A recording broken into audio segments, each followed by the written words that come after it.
който ще се опитвам да задам, откъде идва това усещане за шок, това усещане за рязка промяна, която в някакъв смисъл се живява като невъзможност за ефективна външна политика. Първото е, че идеята за края на историята беше американска идея, но в крайна сметка много повече европейска реалност. Усещането за това, че ние знаем посоката, в която се движи света, беше нещо, което европейците, особено германците, приеха с особена радост, защото то лишаваше и спестяваше някакви по-важни проблеми. Първо, изведнъж бяхме на правилната страна на историята, второ, историята изглеждаше предсказуема и трето, изведнъж Европа се превърна в мястото, което че не е трябва да олицетворяваше тази нова тенденция, в която се движим. Томас Багер, един от известните немски дипломати, каза нещо, което се беше много важно. Той каза, интересно е да се дадем сметка как нещо, което беше толкова неочаквано за всички, именно края на Студената война, и накара да повярваме, че знаем какво ще се случи на тази. Това нещо ми се вижда важно, защото е интелектуално и това е вторият момент, който искам да поставя пред вас. Изведнъж Европа през 20 век през цялото време променя виждането си за това как изглежда и къде изглежда в един световен ред. В началото на 20 век погледнете световния ред, европейския ред, в голяма степен това отношение между европейските империи. През 1989 година според мен даде третото усещане на Европа за това, в какъв смисъл ние сме важни в една международна политика и голям свят. И то е свързано с факта, че да, ние нямаме нито военната сила на Съединените американски щати, нито това е голяма страна като Китай, която постепенно увеличаваше влиянието си. Но Европа гледаше на себе си като лаборатория на бъдещето, защото степента на сътрудничество между европейските държави изглеждаше нещо, което всички искат да копират, юго-източно Азия, защото в крайна сметка този тип постсуверенистко разбиране в някакъв важен степен беше модела, в който всички малки и средно големи държави виждаха един балансиран свят. И това накара европейците да се чувстват важни, дори в момента, в който че ли дела им в брутния вътрешен продукт на света все пак намаляваше, защото други икономики се представяха. Въпреки че ставаше дума за, разбира се, намаляване на чисто демографски на процента хора, живеещи в Европа, което също не е нещо много. Но тази централност по никакъв начин не беше загубена. И Европа започна да разказва собствения си модел, като модел на едно бъдеще, към което другите вървят. В някакъв смисъл ние ги чакаме да дойдат при нас. И идеята за това, че Европа беше първата, която дефинира разбирането си за външна политика, като външна политика, която военната сила няма особено значение. Една от най-известните истории на Европа след края на Втората световна война, историята на Тони Чът се казва след войната.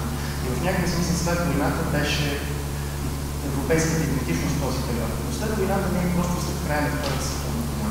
В някакъв смисъл не в света, но в Европа европейската външна политика беше основана на идеята за това, че военната сила вече е загубила голяма част от отношението си и че всъщност икономическата сила е голяма степен меката сила. Това да накара другите да нуждаят да бъдат като теб е това, което определя света. 3 или 4 неща според мен се случиха през последните години, което веднъж да се търси европейската представа за този както потенциал и ролята на Европейския съюз вътре в него. От една страна стана ясно, че военната сила няма значение, особено ако нямаш. В момента, в който имаш и който иска да използва, и това беше част от проблема с европейската политика, казва, че тя решава проблеми. От друга страна, изведнъж идеята за по-суверенна външна политика беше силно провърбяна с това, че не просто на демократични страни в Китай, дори демокрацията в Индия, Бразилия, самите Съединени американски щати все повече започнаха да говорят с един суверенистски език, идеята за национален интерес, идеята за разбирането на политиката като някакво zero sum game. За много европейци това бе някакво огромна изненада. Изведнъж като че ли историята ни беше излъгала, беше обещала, че върви в една посока и веднъж бяхме, че обърна и тръгна в друга посока. И изведнъж много неща, които изглеждаха като лидерите на европейските започнат да изглеждат като слабост. Че европейците си дават сметка, че имаме нещо, което други нямат, но, и това е третият момент, изведнъж изчезна усещането, че нашия модел е универсален. По-скоро изведнъж той започна да се мисли през неговата изключителност. Ако се замислите, Европейския съюз беше единствената велика сила, която отказваше да дефинира своите граници, тъй като през цялото време твърдеше, че граничи с бъдещи членове. Затова въпросът за границите, финалните граници на Европейския съюз, нещо, което Франция много настояваше, беше непрекъснато отхвърлен. След бежанската криза, когато въпросът за външните граници на Европейския съюз, къде са тия външни граници, кой ги охранява, как ги охранява, се оказва ключов въпрос. В нещо повече, изведнъж Европейския съюз започна да се страхува от меката си сила. Ако меката сила на Европейския съюз значи не толкова, че държавите искат да станат като Европейския съюз, а че част от техните граждани искат да дойдат да живеят в Европейския съюз. Изведнъж Европейския съюз казва, всъщност не е точно това, което искаме. И за това в някакъв смисъл въпроса за външната политика на Европейския съюз изведнъж се оказа силно проблем. Следващото нещо, което ми се вижда също важно от тази гледна точка е факта, че вътре в рамките на самия Европейски съюз изведнъж наблюдаваме желание на страните членки все повече да водят външна политика като национални държави, независимо от това, че непрекъснато отричат това. И нещо повече, това не е просто тяхно желание, все повече и част от техните избиратели се държат по този начин, въпреки че ясно си дават сметка, че в повечето от европейски държави, както и немският президент каза напоследък, има два вида европейски държави. Едни, които са малки, знаят това, и други, които са малки, може да не знаят това. Това е дума за Германия и Франция, които гледат на себе си като достатъчно големи държави, но едва ли в един по-глобален свят. Европейския съюз беше особено универсалистски във виждането си на света, защото си представяхме, че света се движи в посока, която е посоката, в която ние се движим. Второ, гледахме на света като нещо, което променяме. Рязко се променя представата за външна политика, която твой основен приоритет е не толкова да промениш съседите си, колкото да не позволиш съседите да променят тебе. И мисля, че тази голяма промяна се случва през последните години и затова отношенията ни с трите основни центрове на власт, който ще се опитам да разгледам като втора част от тази презентация, специално Съединените американски щати, Китай и Русия, и се виждат ключови, защото поне моето усещане е, че европейската външна политика ще бъде не толкова базирана на това какво ние искаме да направим с тия страни, а до каква степен ние ще реагираме на натиска на предизвикателства, които идват от тези страни. И ще започна с Съединените американски щати, тъй като, разбира се, в момента всички проблеми с американската политика рязко се свързват с президента Трамп и благодаря на това какво той прави, как говори, как изглежда. Това е лесно обяснимо, но истината е, че разграничаването между Съединените американски щати и Европейския съюз не започва с президента Трамп. И те са пряко свързани с факта, че Азия, а не Европа в момента е главната сцена, на която Съединените американски щати виждат следващото предизвикателство за собствената си роля в света. Нещо повече, едно от новите консенсуси, които според мен се споделя във всички части на американския политически живот, е, че Америка вследствие на шок от 11 септември е загубила цяло десетилетие, концентрирайки се изцяло върху проблемите на тероризма, върху проблемите на Близкия изток и по този начин изпуснала едно десетилетие, в което предизвикателството към американското влияние на света, което идва от Китай, е било силно пренебрегнато. И това е първото нещо, което според мен ще дойде като в почително силен натиск върху Европа е в момента Америка търси съюзници, но търси съюзници срещу Китай. В момента, в който Европейския съюз и много европейски държави по никакъв начин не са готови и неясно не си представят как изглежда този тип много коалиране и където много силни икономически и политически интереси на европейските страни са засегнати. Европейския съюз, следствие на този шок и на тази промяна в цялата интелектуална карта, в това, че изведнъж ти се е променила представата за това как изглежда света, според мен Европейския съюз прилича на човек, който иска ранно пенсиониране. В смисъл, дава се свят, че усещането, че света е друг, дава се свят, че света е враждебен, не виждаш до голяма степен как твоите ценности ще бъдат изправени там и ти казваш, просто не искам, това не е моят конфликт, не искам да се занимавам с това, не искам да се занимавам с това. Казвам го, защото от друга страна всички тези други външни центрове на власт по някакъв начин ще се опитват също да упражняват своето влияние и да се опитат да търсят европейско позициониране по това. По отношение на Съединените американски щати само три неща, които ми се виждат ключово важни по отношение на тази администрация. Администрацията на Трамп тръгва с три хипотези, които са достатъчно ясни, независимо какво ние мислим за тях. Първата е, че света, който Америка създаде след 1989 година, всъщност е свят, който противоречи на американския интерес, или както казва един от интелектуалците близки до Трамп, как може да нарича либерален ред нещо, което доведе до това нелиберална сила като Китай да получи толкова много влияние, в същото време средната класа на Америка да се окаже толкова отслабена и губеща влияние. Така че изведнъж вместо това да бъде гарант на пост, да се даде след края на Студената война, президентът Трамп реши, че Америка ще спечели, ако се превърне в политическата сила, която ще се опита първа да дестабилизира този свят, вместо да стои и да защитава нещо, което според него не е част от американски интерес. Втората основна хипотеза е, че реалните войни на съвременния свят не са войни между армии, са търговски войни. И от тази гледна точка президентът Трамп не вижда никаква причина за Съединените американски щати да имат проблем с Русия, тъй като те нямат търговски дефицит с Русия.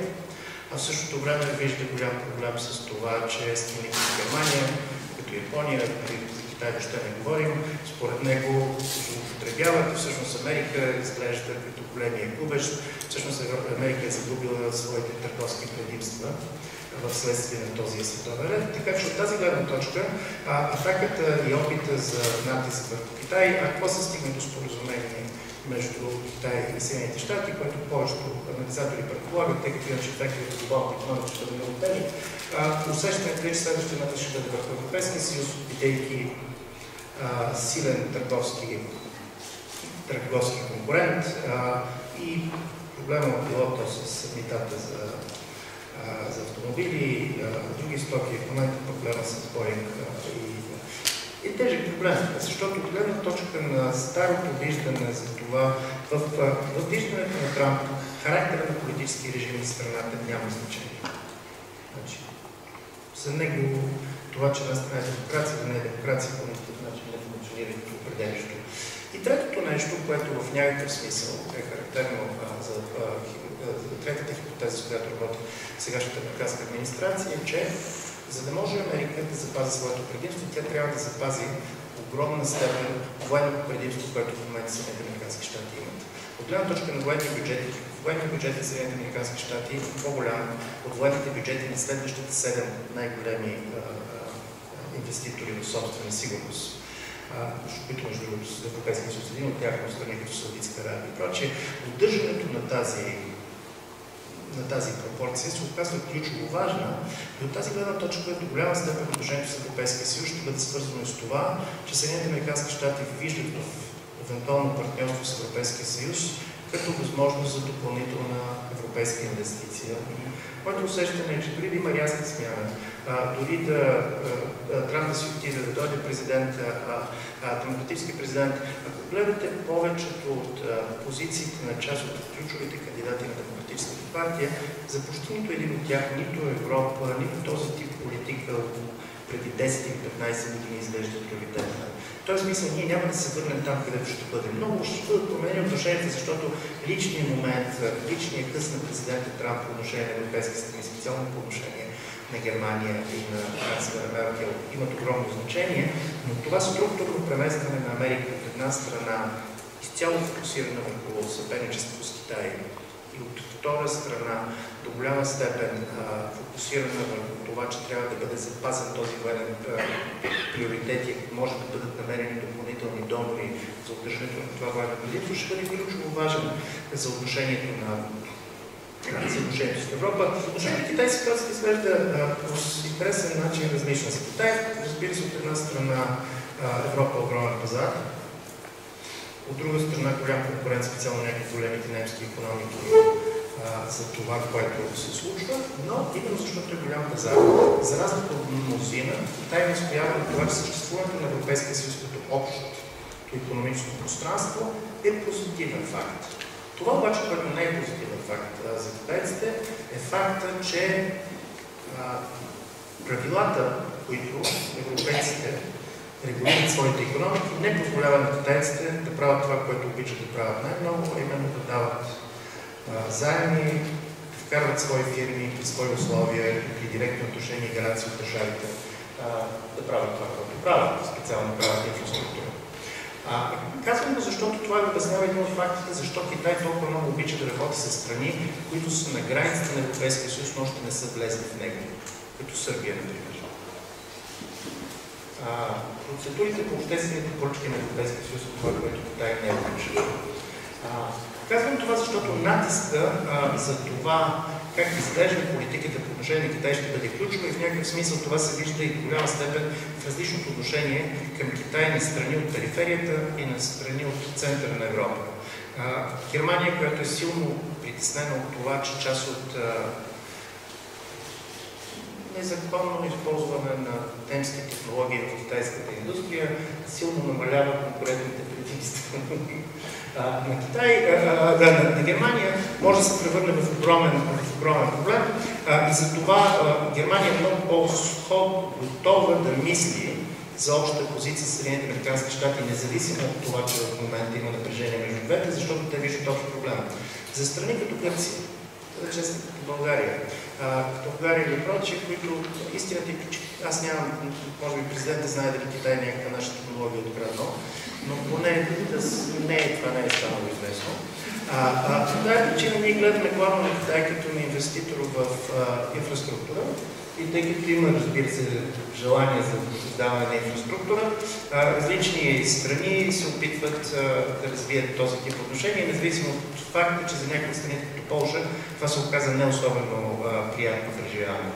Нямам усещане, че вътре в рамките на руския политически елит има ясна идея точно какво според тях е най-добрият сценарий да стане с Европейския съюз. Ще дам 3 примера. От една страна има мечтата за съществуването на независима Европа, но независима Европа, която е обединена и антиамериканска. Защото Русия всъщност би се радвала на съществуването на различни полюси, тъй като самата Русия има проблем да държи себе си като полюс в един многополярен свят в рамките на 5, 10, 15 години, по демографски, по икономически причини, териториално и военно. Това е голяма държава в икономически план, разбира се, тя е много малка част от глобалният брутен вътрешен продукт. В този смисъл този тип Европа, разбира се, Европа, която Русия би прегърнала, но този Европа да си даде изключително ясна сметка, че би бил тази Европа до голяма степен би била невъзможна. И въобще в руската външна политика Европа не функционира като суверенен играч. Когато говорят за Европа, те до голяма степен говорят за Съединените американски щати. Втората идея, това е много характерно, разбира се, за масова публика, за всеки коментатор, е най-добре Европейския съюз да разпадне, както се разпадне Съветския съюз. Това ще донесе, разбира се, огромна психологическа радост, но за руската икономика това е огромно. Значи Европейския съюз е най-големият търговски партньор на Русия, значи наистина имате реален разпад, в който се разпада единен пазар. Това ще нанесе тежък удар на руската икономика, която в момента стигнира, расте с изключително малки проценти, проблемна модернизация на руската икономика. Тази модернизация не се случва в голяма степен и това е мнението на самото руско ръководство. Така че от тази гледна точка идеята за тотален разпад, за криза, изглежда красиво, когато искаш да го покажеш, но когато си представиш какво следва за тебе, аз поне си мисля, че специално икономически и финансови среди вътре в рамките на Руската федерация си дават сметка, че това не е най-прекрасният сценарий. Третия сценарий е така нареченото изолиране на неприятелските страни вътре в рамките на Европейския съюз. И ако погледнем какъв е специално за последните 2 години основната стратегия на руската политика по отношение на Европейския съюз, тя е изключително проста. Подкрепа на всички прорусски сили, независимо от тяхната политическа и идеологическа насоченост. Казвам всичко това, защото от тази гледна точка идеята за изолация на част от източноевропейските страни, България не е между тях, които изглеждат от гледна точка на руската политика като силно комплементични, води до факта, че много в Русия се надяват за идеята за Европа на две скорости. където има ядро, с което ти се надяваш, че можеш да се разбереш в определено развитие, и от друга страна има периферия, която в някакъв смисъл се започва да гледаш на нея като на сива зона. Казвам всичко това и искам да завърша, защото основната ми теза е, че за разлика от преди 5 или 10 години, където европейската външна политика си задаваше въпроса как искаме да променим у нас, какъв тип архитектура, международна архитектура искаме да положим, как Европейския съюз функционира като регулираща сила по отношение на определени пазари. В момента става дума за позициониране на европейската външна политика, като как да не допуснем. Как да не допуснем маргинализация на Европейския съюз в търговски и други отношения. Как да не допуснем разделение вътре в Европейския съюз и овладяването на определени държави като говорители на чужди на Европа политики. Как да направим, как да защитиме този си свят. И в този смисъл, и това е последното ми изречение, което е образ, който не всички колеги от Центъра за глобална стратегия споделят. Ако Европейския съюз гледаше на себе си като мисионер преди 10 години, в момента много повече гледа на себе си като на манастир, който се опитва да не позволи другите да нарушат неговия вътрешен ред, отколкото който вярва, че в краткосрочен план има възможността да наложи своите виждания и своите ценности на международното